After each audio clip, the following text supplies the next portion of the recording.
안데르센의 동화, 눈의 여왕. 다섯 번째 이야기, 작은 도둑소녀. 어두운 숲길을 지나가고 있었지만 신기하게도 마차는 마치 살아있는 횃불처럼 환하게 빛나서 도둑들의 눈을 확 부시게 했어요. 그 빛이 너무 강렬해서 그들은 마차를 똑바로 쳐다볼 수도 없었죠. 그들은 숲의 어둠 속에 숨어 있다가 갑자기 나타난 이 빛나는 마차를 보고는 놀라움을 금치 못했어요. 그들의 탐욕스러운 눈동자에는 오직 빛나는 금빛만이 가득했답니다. 금이다, 금이다. 그들의 목소리가 숲속에 울려 퍼졌어요. 그 소리는 마치 굶주린 늑대들의 울음소리 같았죠. 그들은 우르르 달려들어 마차를 멈추게 하고는 불쌍한 말들의 고삐를 사납게 붙잡았어요. 그러고는 아무 죄 없는 어린 마부와 마차를 돌보던 마차꾼, 그리고 마차 안의 하인들을 사정없이 때려 눕혔어요.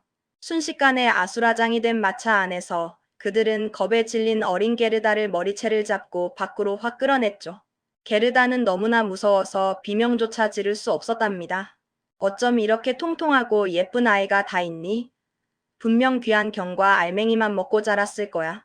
피부가 아주 보드라워. 긴 거친 수염에 눈 위로 순 많은 눈썹이 축 늘어진 늙은 여자 도둑이 게르다의 뺨을 만지며 음흉하게 말했어요. 그녀의 목소리는 마치 으르렁거리는 짐승 같았고 눈빛은 게르다를 집어삼킬 듯이 번뜩였죠. 게르다는 그 순간 심장이 쿵 떨어지는 것 같았어요. 살찐 새끼의 양만큼이나 좋겠어. 얼마나 맛있을까? 그녀는 마치 맛있는 음식을 발견한 듯 군침을 삼키는 소리를 냈어요. 그러더니 허리에 차고 있던 칼을 휙 뽑아들었는데 그 칼날이 어찌나 번쩍이던지 보기만 해도 끔찍했어요. 칼날에 비친 게르다의 작은 얼굴은 창백하게 질려 있었죠. 늙은 도둑은 게르다의 목에 칼을 겨누려 했어요. 게르다는 눈을 질끈 감았어요. 이제 정말 끝이라고 생각했죠. 아야, 하고 늙은 여자 도둑이 갑자기 비명을 질렀어요. 그 순간 그녀의 등에 대롱대롱 매달려 있던 자기 딸에게 귀를 사정없이 물린 거예요. 그 딸은 어찌나 사납고 제멋대로인지 보는 사람들마저 저절로 웃음이 터져 나올 만큼 짓궂었답니다. 작은 소녀는 엄마의 귀를 놓지 않고 계속 물고 있었어요. 늙은 도둑은 아파서 몸부림쳤죠. 이 못된 것. 엄마는 딸을 떼어내려고 했지만 소용없었어요. 그 바람에 그녀는 게르다를 죽일 틈도 놓쳐버렸답니다. 게르다는 간신히 죽음의 문턱에서 벗어날 수 있었어요. 작은 도둑소녀는 마치 아무 일도 없었다는 듯이 얄밉게 웃었어요. 얘는 이제 나랑 놀 거야. 작은 도둑소녀가 늙은 도둑에게 단호하게 말했어요. 얘는 내 손난로랑 예쁜 드레스를 나한테 줄 거고, 밤에는 내 침대에서 같이 잘 거야. 그러고는 엄마의 귀를 한 번 더 앙칼지게 물어서 엄마가 비명을 지르며 고통에 휩싸여 빙글빙글 돌게 만들었어요. 늙은 도둑은 아파서 몸을 제대로 가눌 수도 없었죠. 다른 도둑들은 그 모습을 보고 낄낄 웃으며 말했답니다. 봐라, 저 여자가 꼬마랑 춤추고 있네. 아주 신났구먼. 그들은 늙은 도둑의 고통은 아랑곳하지 않고 자신들끼리 즐거워했어요. 나는 마차에 탈 거야. 작은 도둑 소녀가 다시 한번 고집스럽게 말했어요. 그녀는 워낙 버릇없고 제멋대로였기 때문에 결국 그 누구도 그녀의 뜻을 꺾을 수 없었답니다. 결국 자기 뜻대로 마차에 올랐어요. 그녀랑 게르다는 나란히 마차에 탔어요. 그리곤 베어진 나무 구루터기들을 거침없이 넘으면서 점점 더 깊은 숲속으로 마구 달려갔죠. 마차가 흔들릴 때마다 게르다는 두려움에 몸을 떨었지만 옆에 앉은 작은 도둑소녀는 마치 신나는 놀이기구를 탄 것처럼 즐거워 보였어요. 작은 도둑소녀는 게르다만큼 키가 컸지만 몸집이 더 튼튼하고 어깨가 넓었으며 피부는 햇볕에 그을린 듯 좀 거무스름했어요. 그녀의 눈은 완전 새까맸는데 언뜻 보면 깊은 슬픔을 간직한 듯 조금은 슬퍼 보이기도 했죠. 그녀는 게르다를 마치 인형처럼 꼭 껴안으며 말했어요. 그 품에서 알 수 없는 온기가 느껴졌어요. 내가 화내지 않는 한 아무도 널 죽이지 못하게 할 거야. 걱정 마. 너는 분명 어디 왕국의 귀한 공주님이지? 작은 도둑소녀는 게르다의 얼굴을 찬찬히 살펴보며 물었어요. 그녀의 말투는 거칠었지만 그 속에는 묘한 호기심과 어딘가 모를 보호 본능이 섞여 있었어요. 아니에요. 게르다가 힘없이 말했어요. 그러곤 지금까지 자신에게 일어난 모든 일을, 카이가 사라진 슬픈 이야기부터 이 숲에서 도둑들에게 잡힌 일까지 숨김없이 솔직하게 털어놓았어요. 그리고 자신이 사랑하는 카이를 얼마나 걱정하는지도 목이 메어 이야기했죠. 게르다의 눈가에는 눈물이 송골송골 맺혔답니다. 작은 도둑소녀는 게르다의 이야기를 아주 진지한 표정으로 듣고 있었어요. 그녀의 까만 눈동자 속에서는 복잡한 감정들이 스쳐 지나가는 듯 했죠. 한참을 듣다가 그녀는 살짝 고개를 끄덕이곤 말했어요.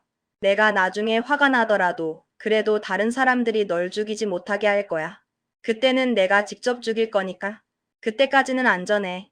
그러곤 게르다의 뺨에 흐르는 눈물을 거친 손으로 닦아주고는 얼음장처럼 차가워진 게르다의 두 손을 부드럽고 따뜻한 자신의 예쁜 손난로 안에 포근하게 넣어주었답니다. 게르다는 그 작은 온기에 조금 위안을 느꼈어요. 마침내 마차가 덜컹거리는 소리를 내며 멈춰섰어요. 그들은 도둑들의 성 안뜰 한가운데에 있었죠. 성은 마치 오랜 세월의 풍파를 견딘 듯 위에서 아래까지 온통 금이가 있었고 그 균열 사이사이로는 까마귀랑 까치들이 제 집처럼 드나들며 마구 날아다녔어요. 성벽은 거칠고 투박했으며 음침한 기운이 감돌았죠. 커다란 사냥개들이 여러 마리 있었는데 한 마리가 사람 한 명쯤은 그냥 통째로 집어삼킬 듯한 위협적인 모습이었어요. 그들은 마차가 멈추자 흥분한 듯 뛰어오르긴 했지만 이상하게도 짖지는 않았어요. 짖는 게 엄격하게 금지되어 있었기 때문이었죠. 그들은 마치 훈련받은 병사처럼 조용히 움직였어요. 크고 오래된 온통 연기로 가득 찬 홀 한가운데에는 돌바닥 위에서 큰 불이 활활 타오르고 있었어요. 장작이 타는 소리와 함께 매캐한 연기가 홀 안을 가득 채웠죠. 그 연기는 굴뚝을 통해 나가지 못하고 돌틈 사이로 스며들어 저절로 나갈 길을 찾아야 했답니다. 거대한 솥 안에서는 걸쭉한 수프가 펄펄 끓고 있었고 맛있는 냄새가 홀 안을 가득 채웠어요. 한편 토끼랑 산토끼들이 꼬챙이에 꿰어져서 불 위에서 노릇노릇하게 구워지고 있었죠. 기름이 뚝뚝 떨어지며 익어가는 모습은 식욕을 자극했지만 게르다는 그저 무서워서 아무것도 먹고 싶지 않았어요. 오늘 밤 너는 나랑 그리고 내 사랑스러운 동물들이랑 같이 잘 거야. 작은 도둑소녀가 게르다의 어깨를 툭 치며 말했어요. 그들은 도둑들과 함께 배불리 먹고 마신 뒤 한쪽 구석에 깔려있는 지피랑 두꺼운 양탄자가 놓인 곳으로 갔어요. 그들 옆에는 굵은 막대기랑 횃대 위에 거의 100마리 가까운 비둘기들이 옹기종기 앉아 있었죠. 모두들 편안하게 잠들어 있는 것처럼 보였지만 작은 도둑소녀가 가까이 다가가자 몇몇 비둘기들이 불안한 듯 약간 움직였답니다. 전부 다 내 거야. 그녀는 어깨를 으쓱하며 자랑하듯 말했어요. 그러곤 옆에 있던 비둘기 한 마리를 다리로 잡아서 흔들어대기 시작했어요. 비둘기는 놀라서 푸드덕거리며 날개를 마구 퍼덕였죠. 키스해. 작은 소녀는 장난기 가득한 목소리로 소리치더니 비둘기를 게르다의 얼굴에 휙 던져버렸어요. 게르다는 비둘기의 날개에 얼굴을 맞아 깜짝 놀랐지만 작은 도둑 소녀는 그저 재미있다는 듯 낄낄 웃었죠. 저 위에 있는 건 숲의 잡것들이야. 그녀는 벽 위쪽에 뚫린 구멍 앞에 가로로 튼튼하게 고정된 여러 막대들을 가리키며 말했어요. 그 막대들 위에는 여러 종류의 산새들이 묶여 있었죠. 쟤들은 저기에 묶어두지 않으면 죄다 도망가 버릴 거야. 쓸모없는 녀석들. 그리고는 자신의 옆에 서 있는 술록을 가리키며 말했어요. 그리고 이건 내 사랑스러운 늙은 바크야. 이 술록은 내 가장 소중한 친구지. 술록은 목에 밝은 구리고리를 차고 있었어요. 그녀는 술록의 뿔을 잡고 부드럽게 쓰다듬었죠. 얘도 묶어두지 않으면 도망가 버리니까 이렇게 해놨어. 매일 밤 나는 내 날카로운 칼로 얘 목을 간질려. 그러면 얘는 겁을 잔뜩 먹고 꼼짝 못하지. 그녀는 벽틈에서 번쩍이는 긴 칼을 꺼내 술록의 목에 슬쩍 대보였어요. 가엾은 동물이 놀라서 발길질을 하자 소녀는 신이 난 듯 깔깔 웃으며 게르다를 끌고 침대로 들어갔답니다. 술록은 두려움에 몸을 떨었어요. 너 자면서도 그 칼 들고 있을 거니? 게르다가 작은 도둑소녀의 칼을 흘끗 보며 조금 두려운 눈으로 물었어요. 칼날이 희미한 불빛에 반사되어 빛나고 있었죠. 게르다는 혹시라도 잠결에 칼에 맞을까봐 불안했어요. 나는 항상 칼을 들고 자. 작은 도둑소녀가 태연하게 말했어요. 무슨 일이 생길지 모르잖아. 언제 누가 우리를 해치려 할지 누가 알겠어? 그런데 이제 다시 말해봐. 아까 하던 카이에 대한 얘기 전부. 그리고 내가 왜 그렇게 위험하게 혼자서 이 넓은 세상으로 떠나게 됐는지 말이야. 처음부터 자세히 듣고 싶어. 그래서 게르다는 다시 한번 처음부터 모든 이야기를 떨리는 목소리로 천천히 들려주었어요. 자신이 카이를 얼마나 사랑했는지, 카이가 어떻게 변했는지, 그리고 자신이 그를 찾기 위해 얼마나 많은 고난을 겪었는지 말이죠. 위쪽의 산비둘기들은 우리 속에서 구구하고 울었고, 다른 새들은 모두 잠들어 있었어요. 작은 도둑소녀는 한 팔로 게르다의 목을 감싸고, 다른 손에는 여전히 칼을 쥔 채 모두가 들릴 정도로 크게 코를 골았어요. 마치 세상 모르고 잠든 아이 같았죠. 그러나 게르다는 잠을 이룰 수가 없었답니다. 자신이 이 도둑들 사이에서 살아남을지 아니면 결국 죽게 될지 알 수 없었기 때문이었어요. 그녀는 밤새도록 불안에 떨었죠. 다른 도둑들은 밤늦도록 불가에 둘러앉아 시끄럽게 노래하고 술을 마셨어요. 그들의 웃음소리와 고성방가가 홀 안을 가득 채웠죠. 그리고 늙은 여자 도둑은 술에 취해 펄쩍펄쩍 뛰어다녔는데 그 모습이 게르다가 보기엔 정말 무섭고 혐오스러웠어요. 그녀는 마치 광기에 휩싸인 듯 보였답니다. 그때 우리 속의 산비둘기들이 나지막이 속삭이듯 말했어요. 구구, 구구, 우리는 카이를 봤어. 하얀 암탉이 그의 썰매를 끌었고 그는 눈의 여왕의 마차에 타고 있었어. 그 마차가 여기 위를, 바로 이 숲 위를 지나갔지. 우리가 둥지에 있을 때 그 여왕이 우리 새끼들에게 차가운 숨을 불었어. 그래서 우리 둘 빼고 전부 다 죽었어. 구구, 구구.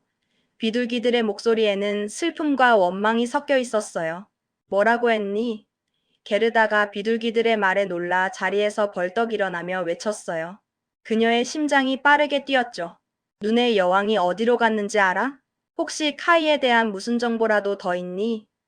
게르다는 간절한 눈빛으로 비둘기들을 바라보았어요. 틀림없이 라플란드로 갔을 거야. 거긴 항상 눈이랑 얼음뿐이거든. 온 세상이 하얗지.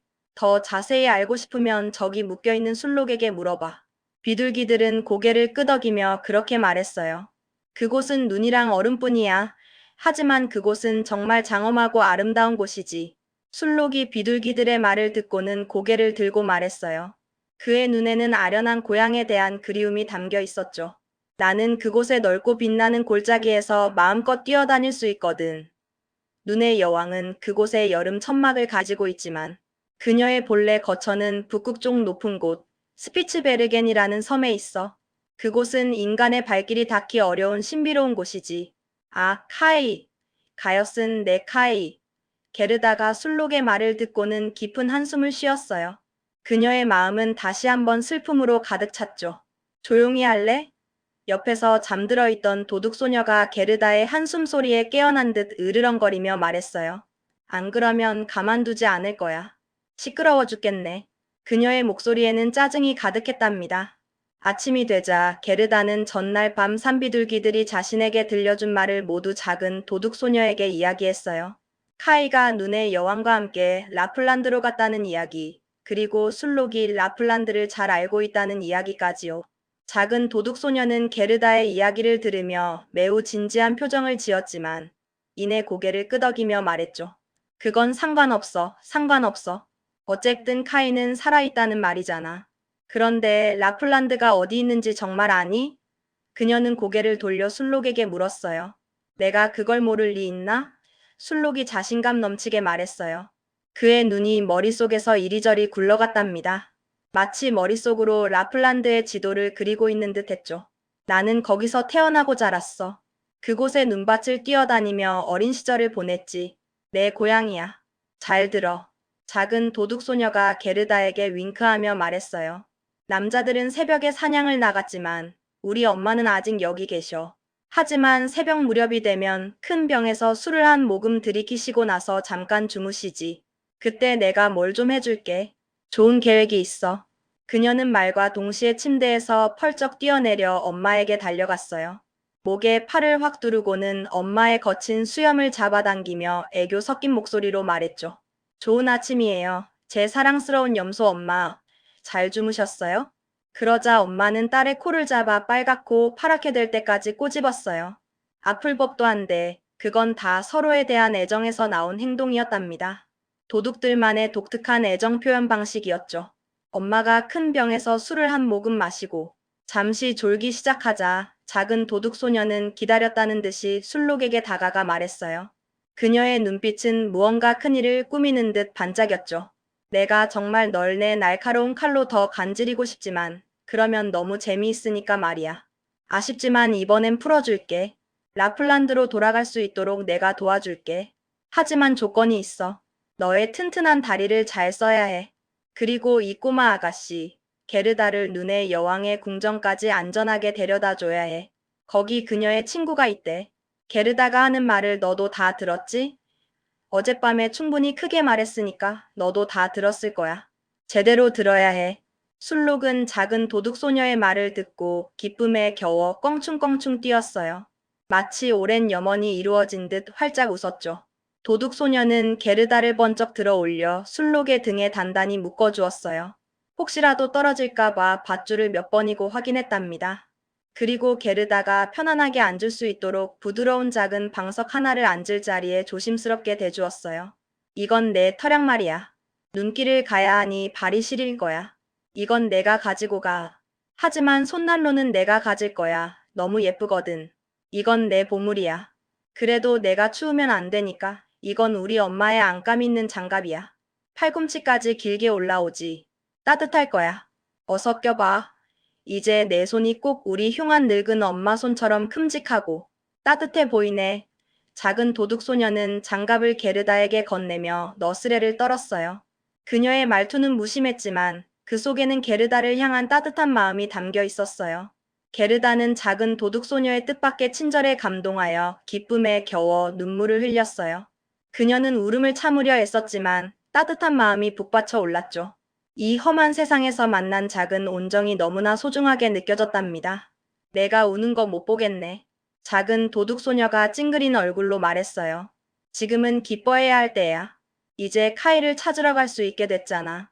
이건 내가 가는 동안 굶지 않게 하려고 주는 빵 2덩이랑 맛있는 햄이야.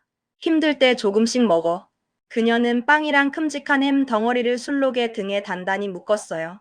게르다가 길 위에서 배고프지 않도록 세심하게 챙겨준 것이었죠. 그리고는 성의 육중한 문을 활짝 열어젖히고는 밖에서 기다리고 있던 개들을 불러 모으더니 번쩍이는 칼로 술록을 묶은 마지막 밧줄을 단번에 끊고 말했어요. 이제 가. 하지만 이 꼬마 아가씨를 잘 돌봐. 무사히 데려다 줘야 해. 그녀의 목소리에는 단호함이 묻어 있었어요. 게르다는 두껍고 푹신한 솜 장갑을 낀 손을 내밀어 작은 도둑 소녀에게 조심스럽게 흔들며 말했어요. 안녕히 있어요. 정말 고마웠어요. 그녀의 눈빛에는 진심 어린 감사가 담겨 있었죠. 작은 도둑 소녀는 아무 말 없이 고개를 끄덕여 작별 인사를 대신했어요. 그리고 술록은 게르다를 등에 태우고 덤불이랑 잡목들을 거침없이 넘어 광활한 숲이랑 눈 덮인 황무지를 가로질러 가능한 한 빨리 달렸어요. 그의 튼튼한 다리는 쉴 새 없이 움직였고 게르다는 술록의 등에 꼭 매달려 희망을 향해 나아갔답니다. 차가운 바람이 게르다의 뺨을 스쳤지만 그녀의 마음속에는 따뜻한 온기가 가득했어요. 카이를 만날 수 있다는 희망이 그녀를 더욱 힘차게 만들었죠. 드싸, 드싸 하는 이상한 소리가 하늘에서 들렸답니다. 마치 저 멀리서 누군가 거대한 재채기를 하는 것 같기도 했고 아니면 하늘의 존재들이 서로 속삭이는 것 같기도 했어요. 신비롭고도 웅장한 소리였죠. 저건 우리 북극광이야. 술록이 고개를 살짝 돌려 게르다에게 설명했어요. 그의 목소리에는 고향에 대한 자부심이 묻어 있었죠. 와, 저 하늘을 수놓은 아름답고 빛나는 걸. 정말 장관이지 않니? 그리고 그는 게르다의 질문에 답할 시간도 없이 더욱더 빨리 달렸어요. 낮에도 밤에도 멈추지 않고 오로지 라플란드를 향해 달렸죠. 빵도 다 먹고 햄도 다 먹었을 때 그들은 마침내 눈과 얼음의 나라 신비로운 라플란드에 도착했답니다. 차가운 공기가 게르다의 폐 속으로 깊숙이 들어왔고 그녀의 눈앞에는 온통 하얀 세상이 펼쳐져 있었어요. 카이가 어딘가에 있을 거라는 희망이 그녀를 다시 한번 가슴 뛰게 했답니다.